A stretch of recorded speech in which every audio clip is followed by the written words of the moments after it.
The Life Talk Show is about testimonies where you can listen to be inspired, encouraged, uplifted, and entertained. It's the life.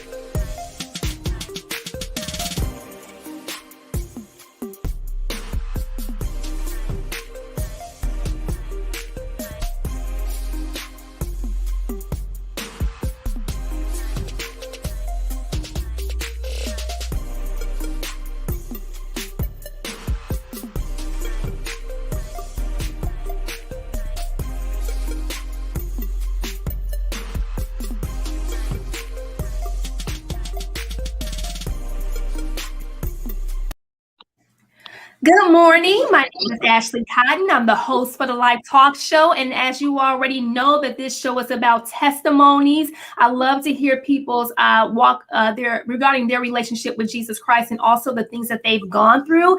And I just believe that if we were all to be transparent and open about some of our trials and tribulations, the things that we've actually experienced and go through and be authentic in that, then I believe that, other people would want to be drawn in and see what the Lord has for them. And so this is based off of Revelation 12:11, and we overcame him by the blood of the Lamb, but by the word of our testimony. It always begins with us. It starts with you. It starts with us by sharing and willing to share. And so I invite different guests to come on, different backgrounds, different walks of life, different, just experiences, to come on to the talk show and share with us, to encourage us, to inspire us, and just so we can get a understanding of what this life is all about, what this walk with God is all about. And so as usual, I do have a guest with me, Miss Sabrina Dixon, and I'm going to read her bio. Sabrina Dixon is a 31-year-old wife and mother of 3 beautiful boys. She was born and raised in Washington, D.C., along with her 4 siblings by her grandmother. Through many struggles, in 2008, she graduated with a 4.0 from Dunbar Senior High School. In February of 2015, she lost her grandmother, Mrs. Yvonne Thorne, to Alzheimer's disease. Through her grief, she founded Precious Love in February of 2016. It is her passion and fight that a cure be found from this horrible disease. While there is no current cure for Alzheimer's, Precious Love is dedicated to honoring caregivers, supporting those who suffer from the disease, and educating others. Sabrina, along with her brother Andrew Redfield, recently founded Precious Love, the brand. It is a clothing line dedicated to raising awareness to Alzheimer's through fashion. Sabrina devotes her time between spending time with her husband and children, helping those. Wait, I lost my settings. Hold on. Wait a minute. Okay, by helping those and spending time with her husband and children and supporting those with Alzheimer's. And that's all I have. What happened? Alzheimer's in there. Okay, that's all I got. I'm sorry. Weird, but Miss Sabrina, tell us more about you. Just tell us about your work, your journey, your walk, as far as what it's been like for you. Because no one can ever refute your story. No one can ever say what you did not go through, because it's written by God. He's the author and the finisher of our faith. So just tell us more about you, and of course your clothing line and all the things that you have, done. I want to start with the ending of the bio was so important, because my life's motto is trusting God when you can't trace him. And I use that because I grew up, of course, in poverty. I grew up without my mother and father due to drugs. My grandmother raised my siblings and I. It was a struggle. At 13 or 14, I was on my own. I started high school and I got a job. I was taking care of my little brother, and that was at 13 and 14 years old. And I know I used to cry to my grandmother a lot, and ask her, like, why me? Like, why this life? Why would God have me born into something like this? And my grandmother used to always tell me, like, you're going to be okay. God is going to take care of you. You're going to be just fine. And she used to always hug me and tell me that. And then, of course, when you little, you like, what is this lady saying? But as an adult, I know it's come together that it's exactly what she said, that God was going to take care of me, and everything that I went through as a child is helping me in this life right now. So even when I do go through things right now, people always ask me, well, how do you just keep going? You just smile, you act like nothing. And it's not that I act like nothing is wrong. I just know that even when I can't see God in it, even when I can't feel him in it, I know he's there, because I Mm-hmm. know that from experience. I know that the things I've been through, he always come through. So I just feel like, even I don't feel like I have to worry. Yes, stuff get to me, but I know that there's, through that tunnel, on the other side of it, on the other side of that struggle, I know that I'm gonna come out of it. And And so, with your grandmother being a strong pillar, like a foundation for you, because you were raised with her, due to circumstances, that were out of your control. But what happened? Like, what was the shift? Because she, passed away from Alzheimer's, but there is a process to that. So, right. what was the process in her, not remembering, especially you, or grandchildren, whoever's that's familiar, that's Mhm. around her, but just losing traction, just losing, the ability to remember. So I always joke about this because she forgot a lot of stuff. She never forgot me. She forgot a lot of people, but she always knew who I was, and she might have thought I never grew up. Like I was always that little girl to her. And so she would fight people, even through her disease, even through her memory loss. She would fight people like, no, that's a baby. That's Sabrina. Like, she's my baby. I know her. Like, she's a baby. And I'm like, Mhm. man, she like, even when I would brought my children around her, she like, you don't have kids, you a baby. Like, she never forgot who I was. And it was the process because she, like you said, she was so strong. She raised her own 10 kids. Then she raised my mother's 6 kids. And anybody who came through her household, like you were going to be touched by her. Her funeral was so big. People were like, is that a celebrity funeral? Because that's how many lives she touched. So it was just overflowing. Her funeral was just like so big, and it's not even exaggeration. I even when I went to work the Monday after her funeral, and somebody was like, it was a funeral and they had to shut down the road, and I'm just like, that was my grandma. But she was just so strong, so you could just kind of tell, like, when she just started forgetting her memory. And then her brother had Alzheimer's, so we kind of like started seeing it and started recognizing it, like not how we saw it with him, where we just didn't know what was going on. So with her, we just kind of knew. But it just starts with like not knowing your name, or like not knowing who a person is, or you can spend a whole day with her and she'll be like, okay, well, I got to get home to my kids. And it's like full well knowing, like, okay, your kids are grown. So yeah, it was a process. It was a painful process, but you know, it, we got through that. Well, I don't even think Mhm. we got through it when she was alive, because it is hard seeing such a strong person just not be able to fully function. Mhm. Was such a sweet lady, because she turned so mean. She got so mean. But which is definitely a part of Alzheimer's. But just seeing somebody so nice and so loving just becomes so like, don't want to be bothered. Using curse words, she didn't curse. She cursed so bad when she was. Mm. Yeah. And this is not an is this an overnight thing, or is it just like rash, like maybe 1 minute you forget your keys, like, where did I put my keys? And then you In the recover beginning them. is Yeah, in the beginning is definitely like, she lost her keys, or she forgot something she was doing. So no, it's not overnight. It's a long, painful process. And that's just Mhm. not even with her. It's with anybody dealing with Alzheimer's. It's like a what I read where somebody said, you lose your loved one twice, and it's the truth, because you're watching this person. It's like a shell of a person. It's not the person Mhm. you know, but you know you love that person, and in all honesty, they know that you're somebody that loves them, but they're just not who you know them as. Mhm. And at this point, she passes away. So now what's happening? What's the dynamic now? So when she passed away, I think not only myself, but I think my family's grief came from not really knowing the extent of Alzheimer's. Like everybody knows she lost her memory, and like it's a joke at that point. Like, oh, she got Alzheimer's, or she is dementia, or you know how like people would play like, what's my name? And so now that I know better, we like, no, we don't play those kind of games. Like she literally doesn't know who you are. So I help. That's how I help my advocates or my caregivers now, because when she passed away and I asked the doctors, I had just saw her and I'm like, well, what's wrong? But she was fine. What happened? And they were like, well, that's the ending stage of Alzheimer's disease. The last and final stage is death. And I think that kind of crushed me more because I don't think I was prepared. I knew she had memory loss. I don't think I was prepared because she was healthy otherwise. So I wanted to Mhm. know why she passed away. And the doctor said, and she passed away at a hospital that I had just started working at. So it was definitely, Mhm. I was working there a month, maybe a month.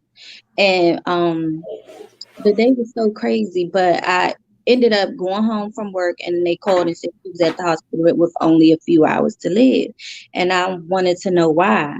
And they said, well, this is just the end stage of Alzheimer's disease. And I think that crushed me because this disease literally, like a memory loss, killed her. Like, that's what I use when I'm advocating because I want a cure. Like it's a murderer. It kills you.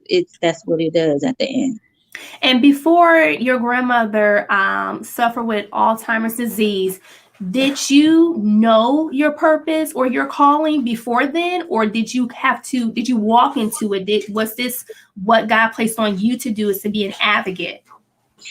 I didn't know before she passed away that that's what it was. It was through my grief that I was like something like other people can't feel the way I feel. And so I want to help people be educated and to not go through what me and my family went through. So if I can make their load lighter, if I can educate them, if we could talk about it more because people don't talk about it. If we could just conversate about it, if we can just like people come to me all the time, like I didn't know that. And I'm like, yeah, and it helps them feel better. Like, okay, that makes sense why my grandmother is doing that or I'm okay with getting frustrated with my grandmother right now or my mother or whoever is taking care of because it's normal. It's okay. It's okay to be frustrated. It's okay to be sad. Like you don't have to because it's gonna make it worse for you to put on this shell like I'm good, I got it. No, something's eating at your loved one and then that's in turn eating at you.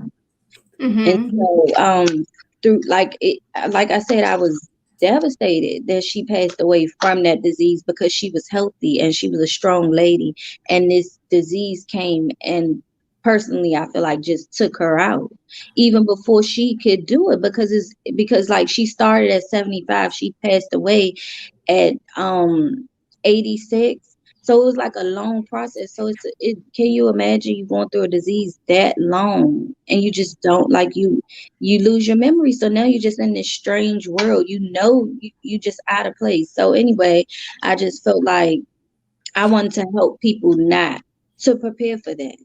Mm-hmm. And what was the process? What were the steps to get you to where you are now? Like, what were some of the things that God was revealing to you? That, Sabrina, this is bigger than you. Mm. I'm using you in this aspect. Like, what was those like little hints from God? So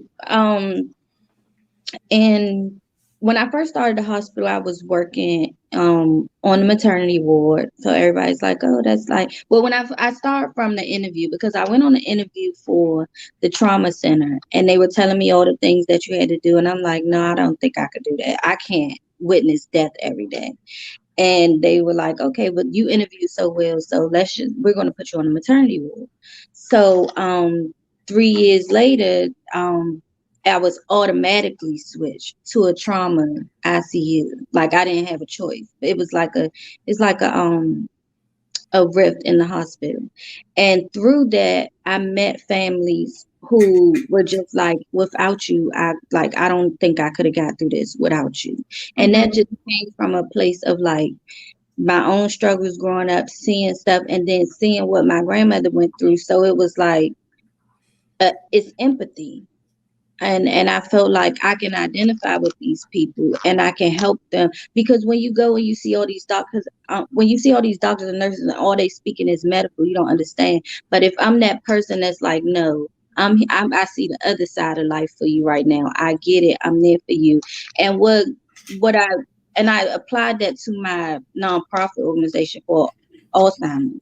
And I just want to be empathetic for these people. Like, I see you, I feel you, I went through it, and I can help you. And that helps me help people, and it makes them comfortable without just spilling facts, without just saying like your loved one has a brain disorder, your loved one is no.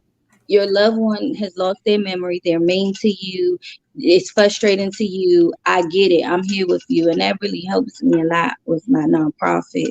And that's why I do my Caregiver of the Year award, just to show them like somebody sees you, somebody appreciates you, somebody recognizes you. So I make sure if I don't do anything else, I do my Caregiver of the Year award. And your nonprofit is Precious Love? Precious Love. Okay, and then what all do you're a caregiver, so you provide support, you provide help, you're an advocate, but what else is that in detail? Because it's just not with Alzheimer's, but it's just with trauma of what Right. people are experiencing and Right. going through. So all kinds of trauma? Well, no, we only deal with caregivers of people with Alzheimer's or dementia. Okay. As far as like supporting caregivers, me as a person outside of Precious Love, of course I provide that support with anybody. And my inboxes or my text messages are always flooded. Like sometimes I'm telling my husband like, hold on, I'm talking to such and such, or hold on, somebody's in my inbox. But for Precious Love, it's only for Alzheimer's or dementia awareness or support. Mm-hmm. Okay. And so, just dealing with your own trauma and the Mhm. things that you experienced as in childhood, how were you able to overcome? I know your grandmother was a very strong presence in your life, but for yourself, how were Mhm. you able to overcome and process that and not having to carry that with you, not being a victim of that? I just feel like it for one, it was always a lot of prayer, and I feel like I feel like God has always been with me and has always favored me in that area, because like I said, at 13 and 14 I was on my own. I was living where we were evicted from an apartment. My mother let me stay with a neighbor, and so of course that connection wasn't necessarily there, so I was really on my own. And I feel like God had me since then. Traveling back and forth to my high school was like a hour bus ride. And so and I just feel like I couldn't carry that in order I'm successful, not even like wealthy, just successful in life. And I didn't want my Mm-hmm. children to have to carry what I went through, because me and their father have been married since my oldest was 2 years old, and we wanted to break that cycle. Mm-hmm. So I just pray. I pray probably all day. I'm always talking to God. It's like Mm-hmm. like all day. I'm like, please. And that's because I know that He answers prayers, and I know that He hears my prayers, because of the stuff I been through and seen.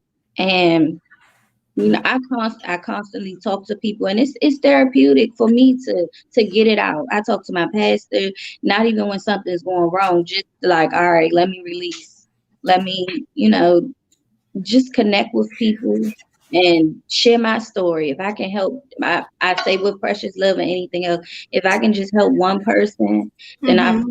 I'm doing what God needs me to do. Mm-hmm.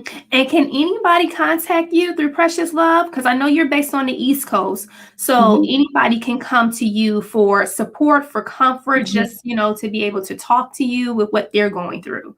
Yes, so we have a website, and that's Precious Love ALZ. Okay, hold on, because I'm Um, going to put it in here. I'm going to put it in the chat so people can. So that's www.preciouslove. ALZ.org.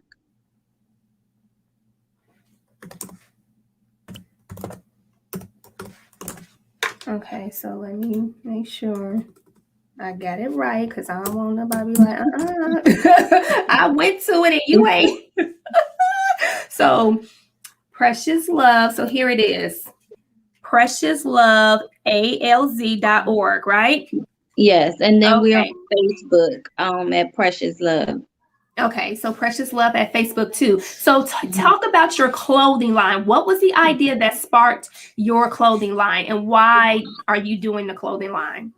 I do the clothing line because, again, I'm 31 years old, and I find in my circle, I find in my age range, people aren't really talking about the disease, or it's kind of like uncomfortable, or probably not interesting to them because they're not necessarily affected by it until it's their Mm-hmm. loved one.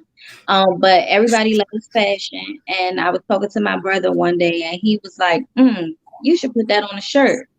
And I said, "A shirt?" And he was like, "Yeah, people gonna start talking about it."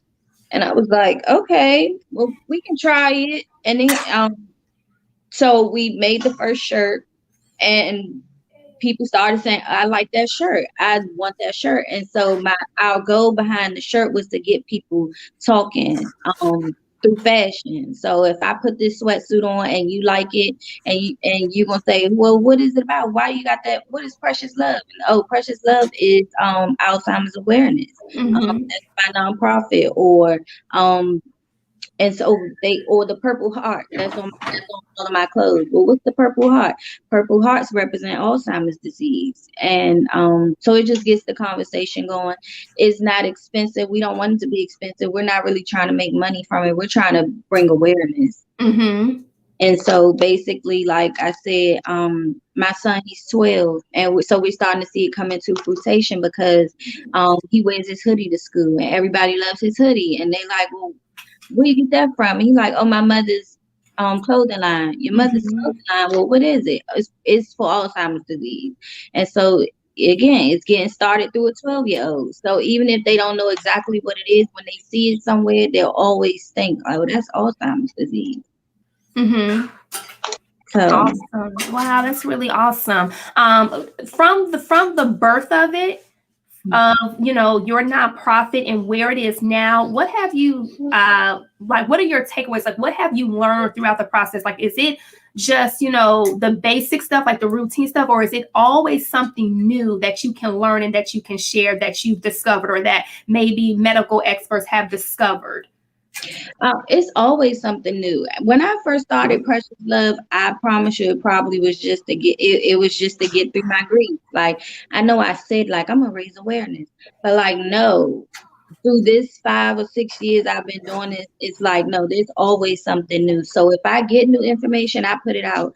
Yesterday I read an article from Babyface. His mother had Alzheimer's disease, and so now he wants to raise awareness. And I was kind of offended by it because I'm like, okay, I've been talking about this, and now a celebrity's talking about it, so now it's important.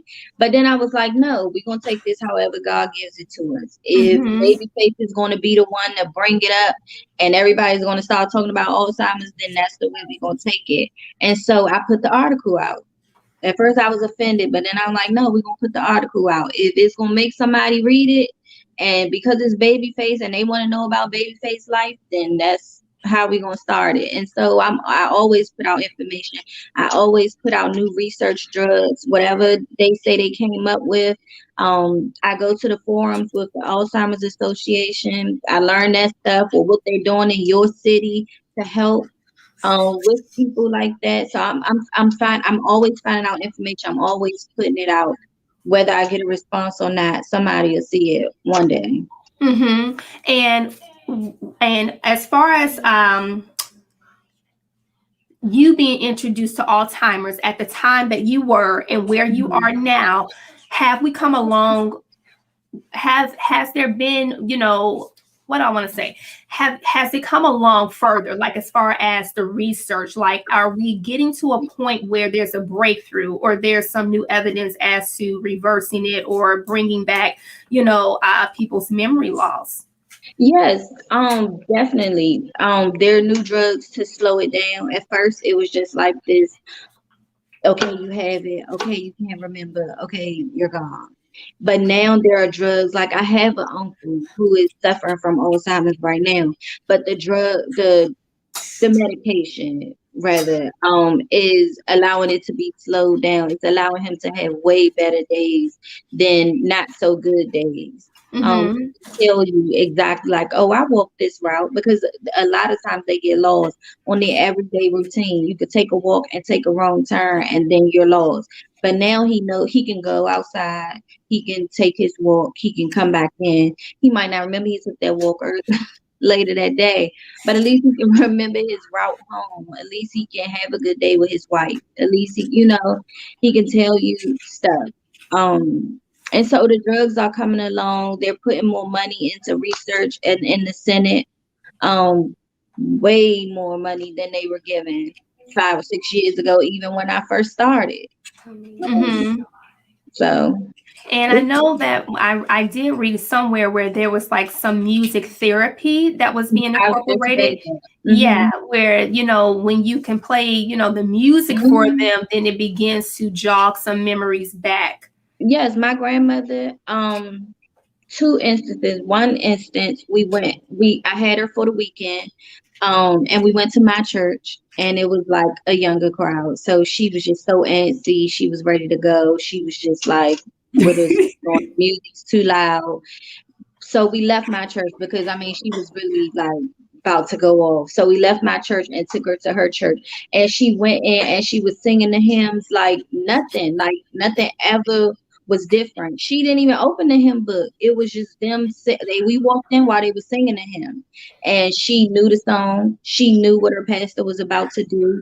At the end, she knew the closing song because he sung that song every Sunday, because that's the church I used to go to. So every Sunday he closed with this song.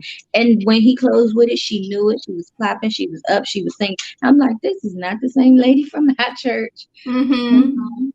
And the day she passed away, I played her favorite song, and her lips were mumbling, and we just had a great day that day, even though she wasn't necessarily awake.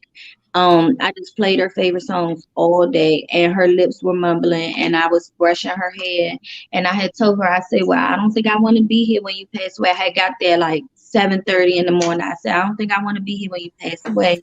And we just had that music all day, and I left at 9 o'clock when visiting was over. And 15 minutes after I left, she passed away. And I just feel like that we had that connection, probably through her favorite song. Mm-hmm. What was her favorite song? God has always stood by my side, and God has smiled on me.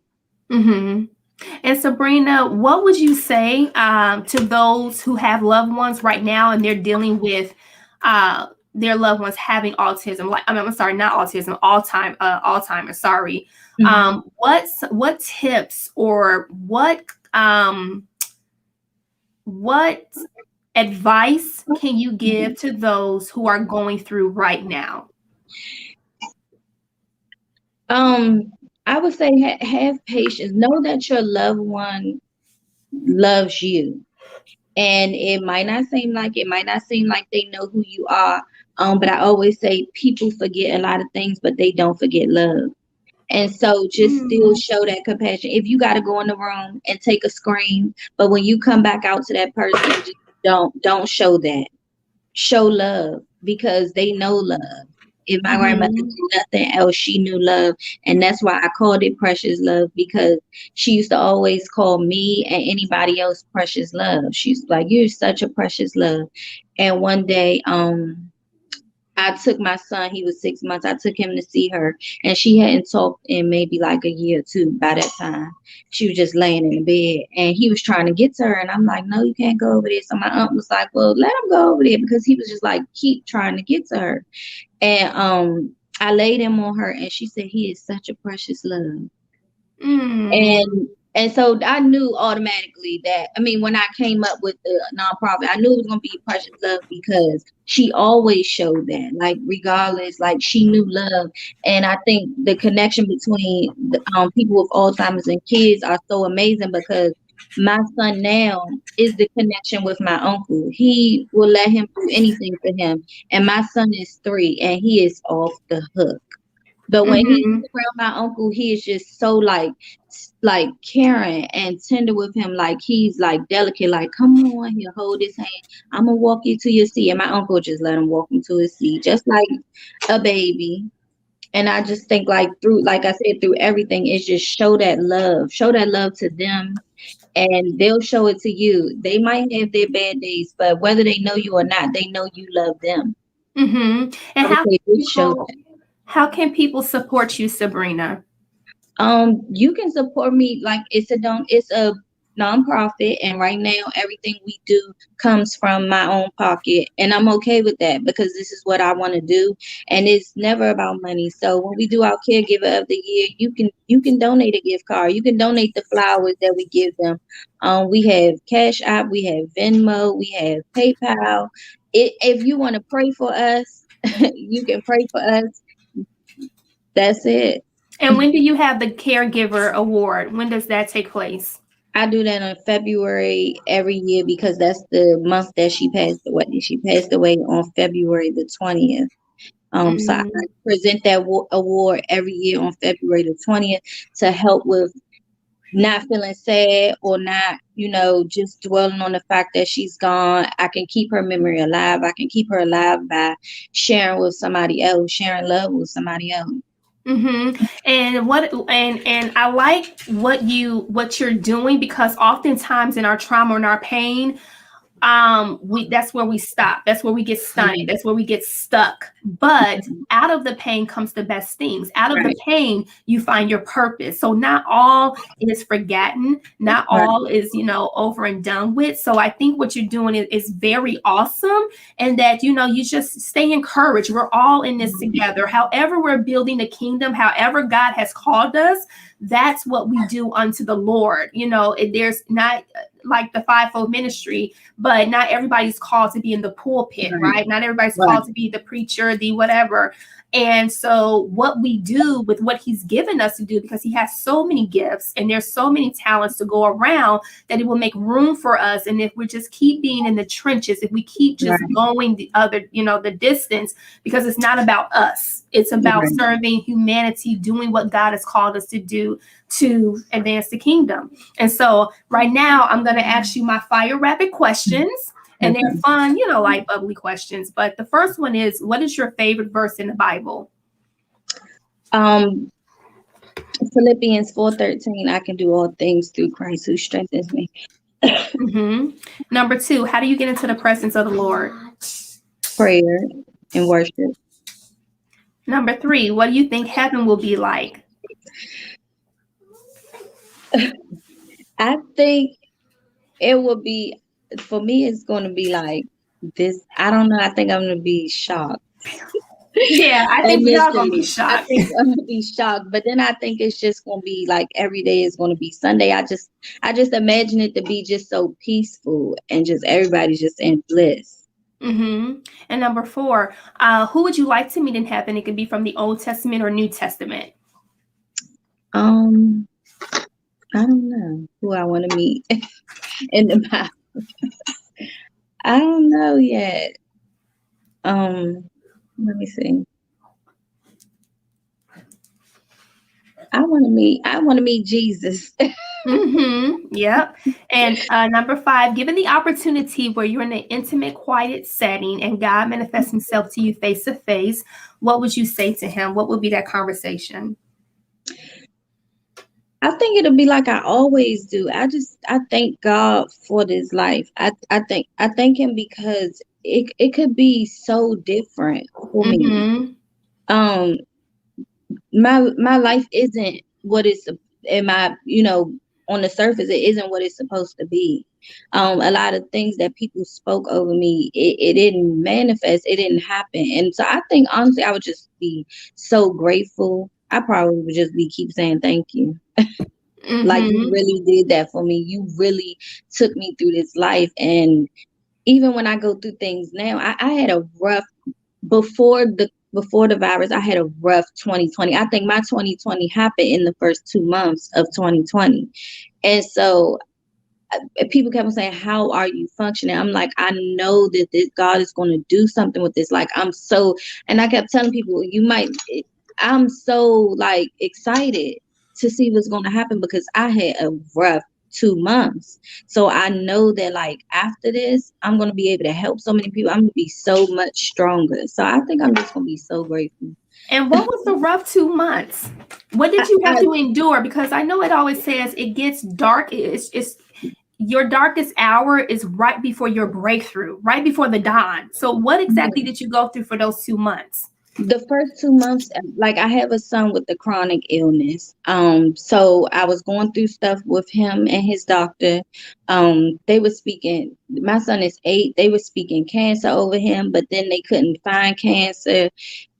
My oldest son ended up having a cyst on his throat. He had to have emergency surgery.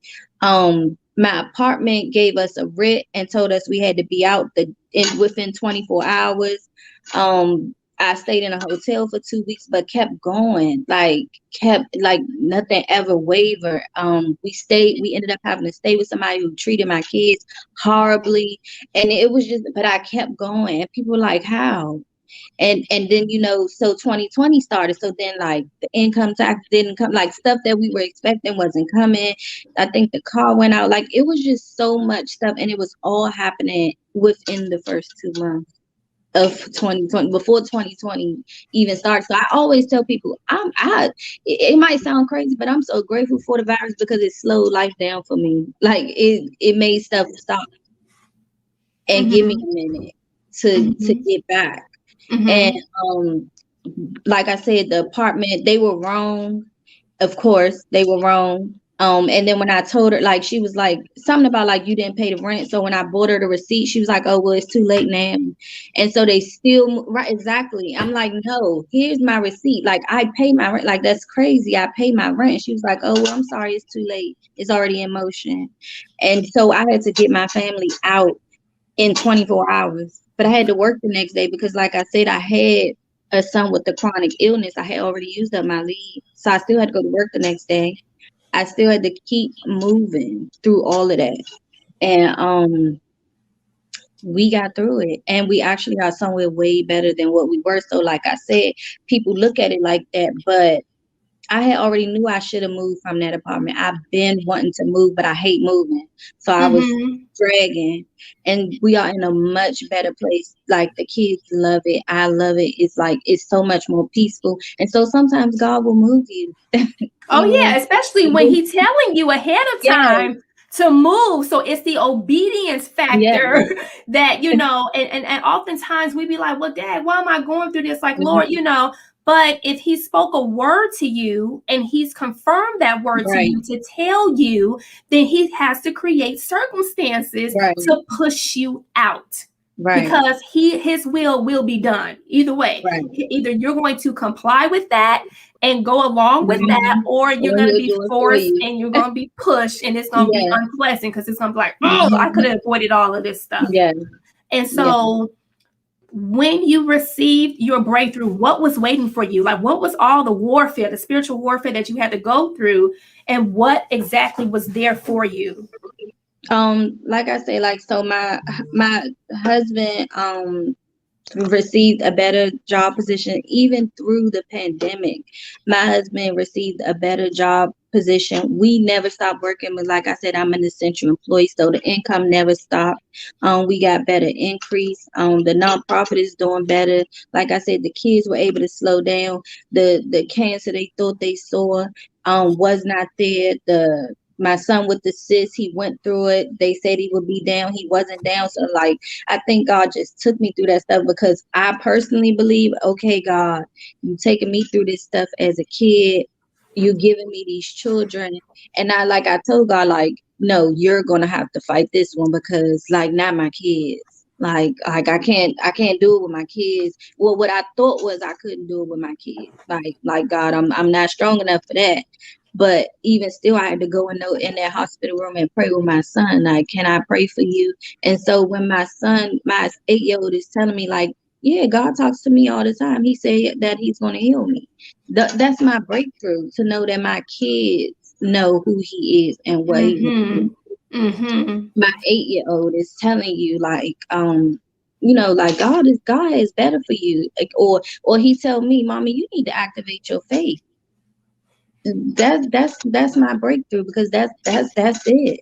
Mm-hmm. Like, when my 8-year-old who is going through is telling me, like, mommy, you need to activate your faith. Like, that's enough. Mm-hmm. And where are you now today, Sabrina? As far as what, Just in life.